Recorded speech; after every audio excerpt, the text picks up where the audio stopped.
The stars above Elthera had never looked so cold. From the balcony of the high citadel, Queen Maritha watched the horizon where the night sky shimmered in fractured hues, the aftershock of a war her people had not been meant to survive. 3 cycles ago, the sky had burned. 3 cycles ago, the princess had vanished. And with her, hope. The kingdom of Elthera had been the brightest jewel of the Thalorian Star Confederacy, a civilization of luminous, long-lived beings who shaped energy like artisans shaped clay. Their cities floated. Their ships sang as they moved between worlds. Their science was indistinguishable from art. They had never prepared for annihilation. When the Vorkash Armada emerged from fold space, they did not send ambassadors. They sent extinction. Massive black warforms descended like mechanical locusts, their hulls drinking light itself. Planetary shields collapsed in hours. Cities fell in flames of violet plasma. And amid the chaos, as the royal fleet attempted evacuation, the unthinkable happened. The flagship Alarian was struck. Princess Liriana, heir to the throne of 7 sons, was aboard. No escape pod was recovered. No signal was found. The wreckage drifted into the gravity well of the Kairos expanse, a lawless and radiation-scorched region where no Thalorian vessel could survive for long. The council declared her lost. The queen did not. But even hope has weight, and it grows heavier with silence. The stranger. Far from Elthera, in the debris fields of the Kairos expanse, something moved between the wreckage. It was not Vorkash. It was not Thalorian. It was human. The ship was small, patched, asymmetrical, clearly modified beyond regulation. Its hull bore scorch marks from battles long past, and its engines emitted a rough, uneven hum. The vessel's designation, Wayfarer. Its captain, Elias Ward. Former Terran Defense Corps. Officially discharged. Unofficially exiled. Elias leaned back in his pilot's chair, boots resting on the control console as warning lights blinked amber. Radiation spike at 12 o'clock, the onboard AI said calmly. I see it, Elias muttered. If I didn't like dangerous places, I'd have taken a desk job. He guided the Wayfarer through a graveyard of shattered hulls and spinning wreckage, remnants of the battle that had consumed the Thalorian flagship. He hadn't come looking for royalty. He'd come looking for salvage. Human space was expanding, but humanity still lacked the energy manipulation technologies of older species. Salvage from advanced civilizations paid well. But when the sensors picked up a faint life sign buried beneath debris, everything changed. Biological signature detected, the AI reported. Non-human. Extremely faint. Elias frowned. Show me. A holographic projection flickered to life, deep within the remains of a shattered escape pod, wedged between 2 massive hull fragments. One survivor. Barely alive. Elias sighed. Of course there is. He adjusted the thrusters and maneuvered closer. Salvage paid well. Rescue paid nothing. But Elias had never been good at ignoring ghosts. The lost princess. It took 2 hours to cut through the wreckage. Radiation clawed at the hull. Debris collided against shields. The Wayfarer groaned like a wounded animal. Finally, Elias reached the crushed pod. He suited up. The void outside shimmered with energy distortion as he drifted across the gap, magnetic boots locking onto fractured metal. The pod hatch was fused. He cut through it. Inside, suspended in emergency stasis, was the most fragile thing he had ever seen. Thalorians were luminous beings, their skin faintly radiant with internal energy currents. Even in unconsciousness, the woman inside glowed softly, pale silver light tracing faint lines across her body like constellations. Her breathing was shallow. Her energy signature flickered erratically. Elias ran a quick scan. Severe trauma. Radiation poisoning. Systemic failure imminent, the AI said. He hesitated only a second. Then he disengaged the stasis lock and lifted her carefully into his arms. She weighed almost nothing. "Hang in there," he muttered. "I just spent 2 hours cutting through junk for you. Don't make that pointless."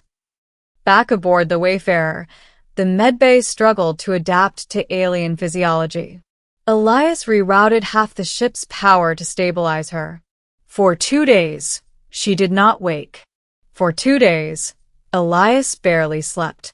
He told himself it was because advanced alien royalty would probably be worth a fortune if returned safely. But he didn't request a bounty listing. And he didn't transmit her location. Awakening. When Princess Liriana opened her eyes, she expected death. Instead, she found a cramped metal ceiling and the scent of something burning. She sat upright too quickly. Pain lanced through her body. The door slid open. A human stood there holding a pan. He stared at her. She stared back. "You're not dead," he said. She blinked slowly. "You are not Vorkesh." "Nope." "Terran." "Human." Elias Ward. He glanced at the pan. "Do you eat eggs?" She did not understand the question. Her gaze shifted to the humming machinery around her. "You are primitive." He raised an eyebrow. "That's a little rude considering I pulled you out of space." She closed her eyes briefly, gathering herself. "I am Liriana of Elthra." He nodded slowly. "Princess, huh?" She studied him carefully. Humans were considered volatile, short-lived, emotionally driven, physically durable, but technologically behind. She sensed something else in him. Restraint. A coiled force barely contained. "My people believe me dead," she said softly. "Yeah," Elias replied. "I found your ship. Didn't look promising." Her fingers tightened. "If I return, I will be hunted." "By the Vorkesh?" She nodded. He leaned against the wall. "Well, I don't like bullies." The decision. Returning her to Elthra meant crossing active war zones. The Vorkesh had established interdiction fields across 3 major corridors. The Thalorian fleet was shattered.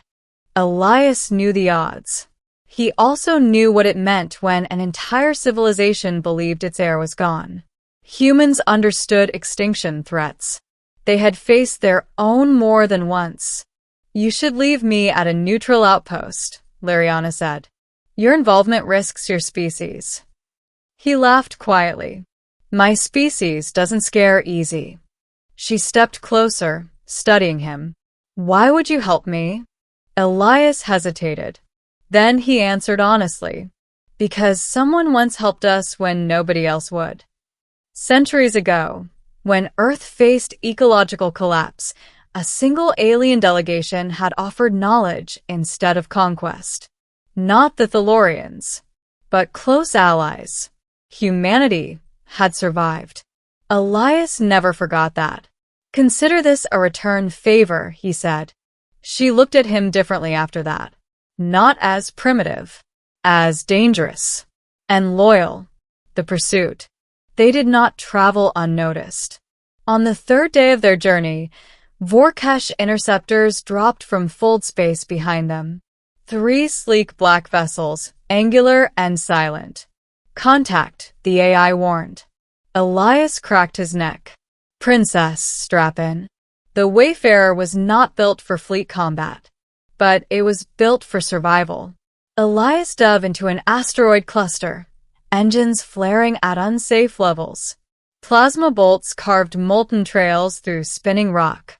The Vorkesh ships moved with inhuman precision. "They will not relent," Liriana said, gripping the console. "Good," Elias muttered. "Neither will I." He triggered a hidden modification, human experimental tech reverse-engineered from multiple alien designs. A gravitational distortion pulse erupted from the Wayfarer, scrambling local space-time for 3 seconds. 3 seconds was enough. 2 interceptors collided with tumbling debris. The third locked weapons. Elias didn't flee.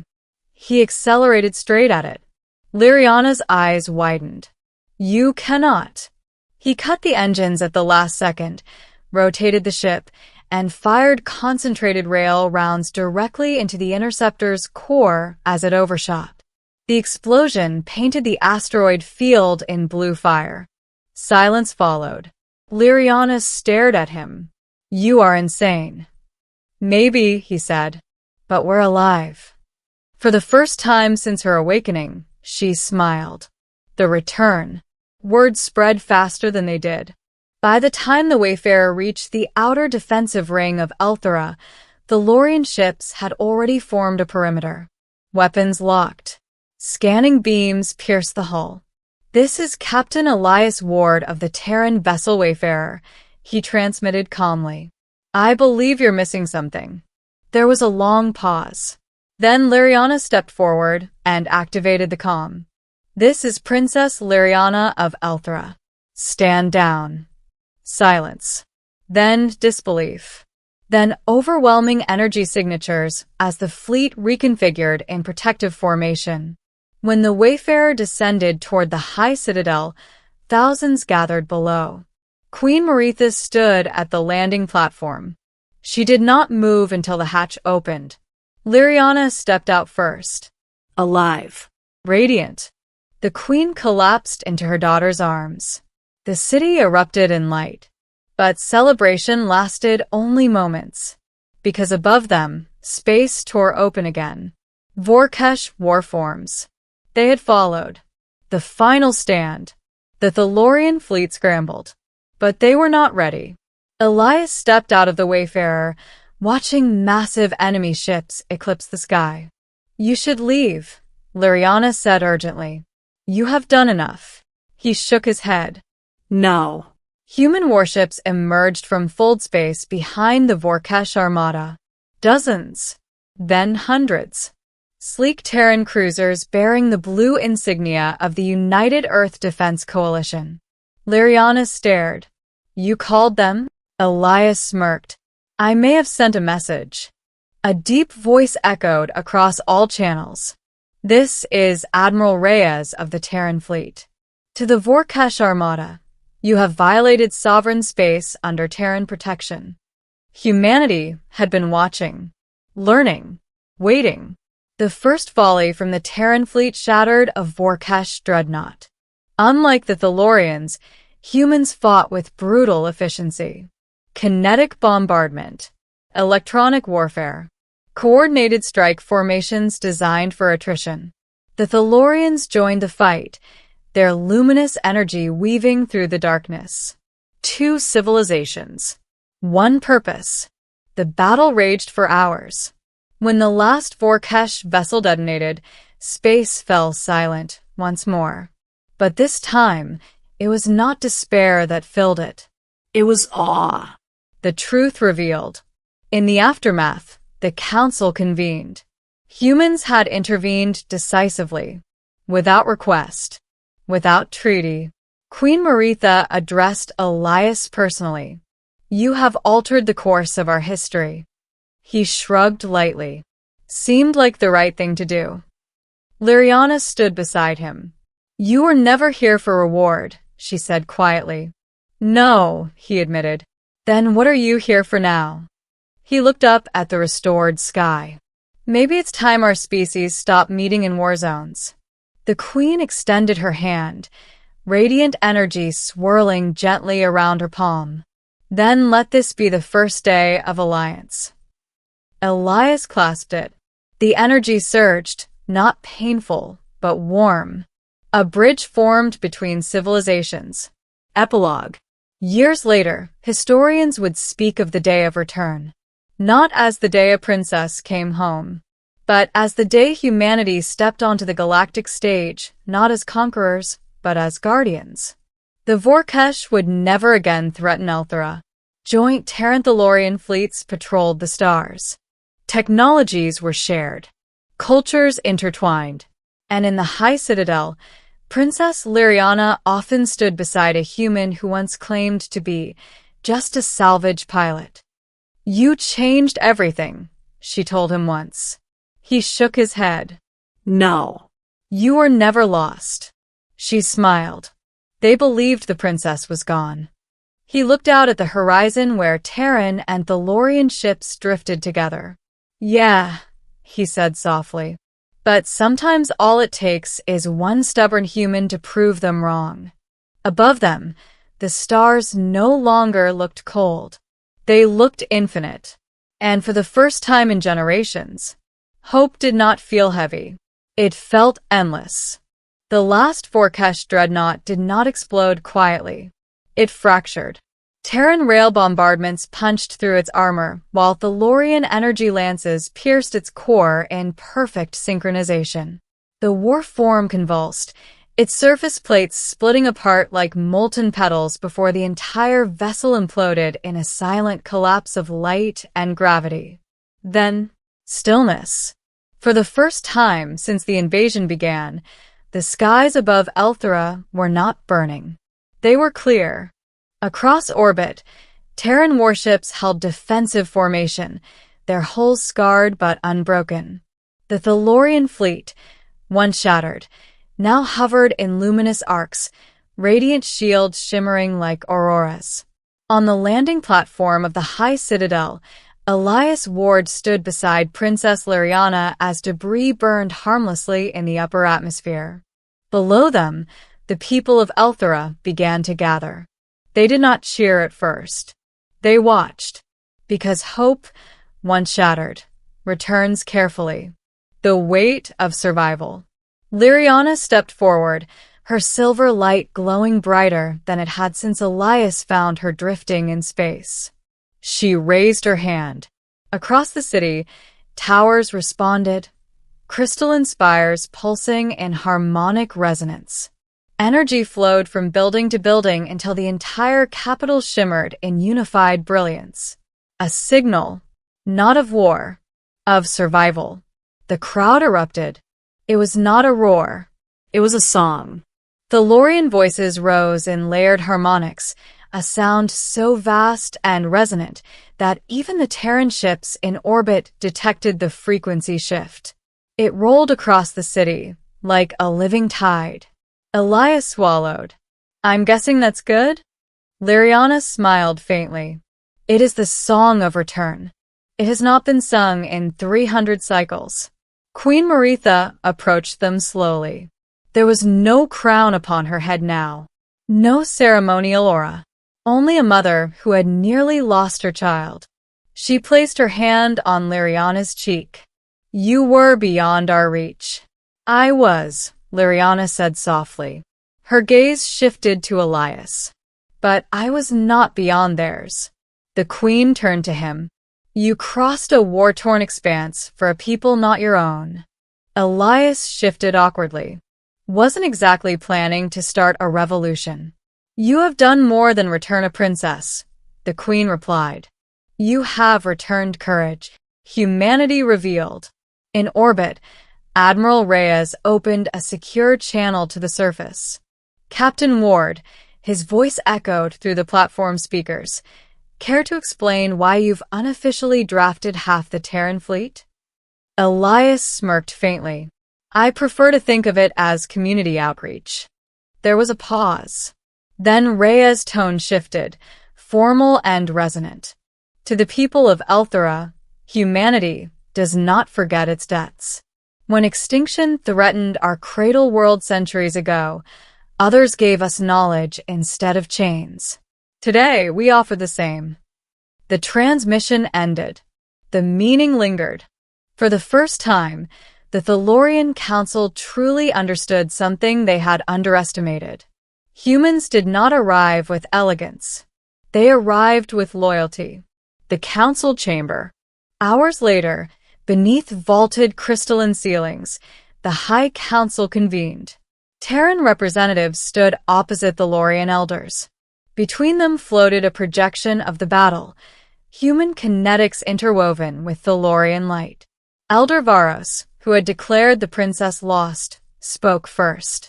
We believed our age of dominance had ended. Elias crossed his arms. Dominance isn't the goal. Varos studied him. Then what is? Elias glanced at Liriana before answering. Survival. Together. Silence followed. Not skeptical. Thoughtful. Queen Maritha rose. For generations, we viewed humanity as impulsive, short-lived, volatile. She stepped down from the elevated dais and stopped before Elias. We were wrong. The word echoed heavily in the chamber. You are not volatile, she continued. You are relentless. Liriana stepped forward beside him. And when you care, she added softly, you are unstoppable. A private conversation. Later, as celebrations continued below, Elias stood alone on a balcony overlooking the glowing city. He felt out of place among crystal towers and harmonic energy fields. Footsteps approached. Liriana joined him. You are thinking of leaving, she said. He didn't deny it. I'm a salvage pilot, not a diplomat. You are more than that. He gave a quiet laugh. That's debatable. She turned toward him fully. When I woke on your ship, I believed my people had abandoned me. They didn't, he said. They believed I was gone. He met her gaze. And you weren't. A long silence stretched between them. Why did you truly save me? She asked. He exhaled slowly. Because I know what it's like when the universe decides you're expendable. Her light dimmed slightly with understanding. And you refused to let it decide for me. Yeah, he said quietly. Something like that. The shift in the stars. News of the battle spread rapidly across neighboring systems. The Vorkesh had not merely been repelled. They had been broken. Other civilizations took notice. For centuries, the Vorkesh expanded through fear. No unified resistance had ever halted them so decisively. Now there was a new equation in the galaxy. Thalorian energy, human ferocity, alliance, trade routes reopened, joint research initiatives formed. Terran engineers studied Thalorian harmonic reactors. Thalorian scholars examined Terran adaptive warfare algorithms. But more important than shared technology was shared trust. Human crews walked the luminous streets of Elthra. Thalorian envoys visited Earth's oceans and mountain cities. Two species once separated by caution now stood side by side. The offer. Several days later, Queen Maritha summoned Elias privately. You intend to depart, she said.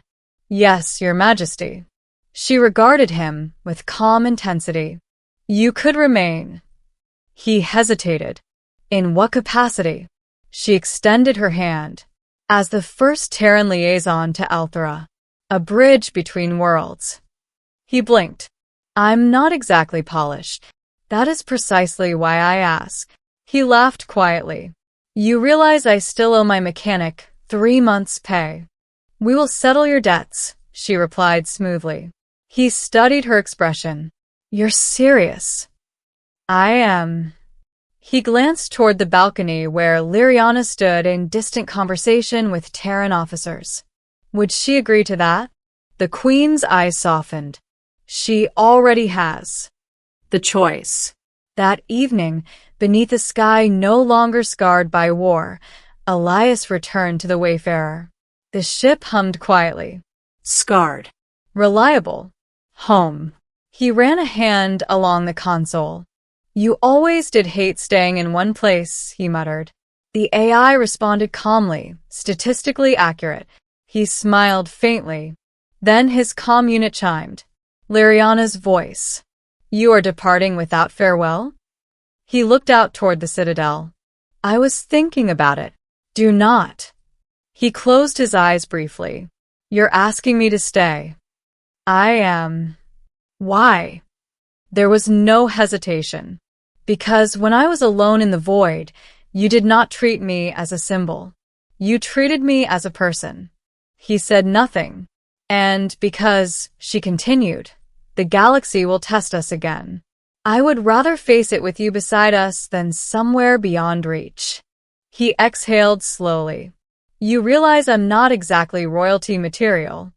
A soft laugh echoed through the calm. "I have seen you cook. I have no illusions." He laughed. The tension broke. He powered down the engines. A new dawn. Weeks later, before an assembly of both civilizations, Princess Liriana stood at the center of the High Citadel. Beside her stood Queen Maritha, and beside them stood Elias Ward. The official declaration resonated across countless systems. Elthera and Terra were bound in alliance, not by conquest, not by treaty born of fear, but by choice. Liriana addressed the gathered masses. They believed I was lost. Her voice carried effortlessly across the city. They believed hope had faded. She turned slightly toward Elias. "But hope is not fragile." Her glow intensified. "It survives in the unlikeliest places. In broken ships. In stubborn hearts." The crowd shimmered in luminous agreement. Elias leaned toward her slightly. "Stubborn, huh?" "Very," she whispered back. Epilogue, years later. History would not remember the exact trajectory of the rail rounds that destroyed the final dreadnought.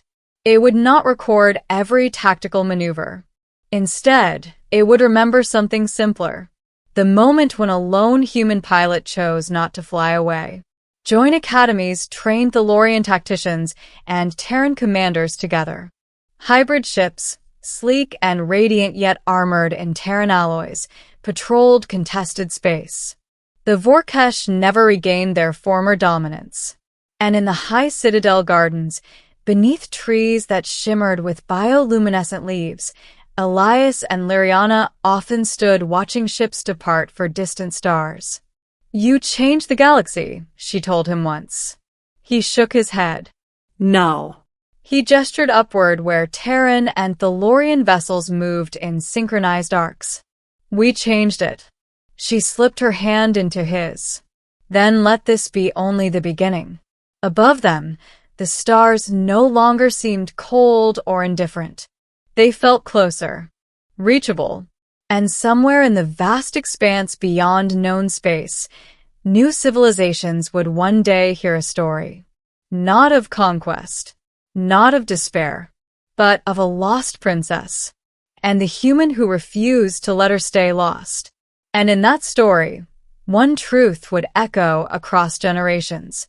When humanity answers the call, they do not come to witness. They come to stand. And they do not stand alone.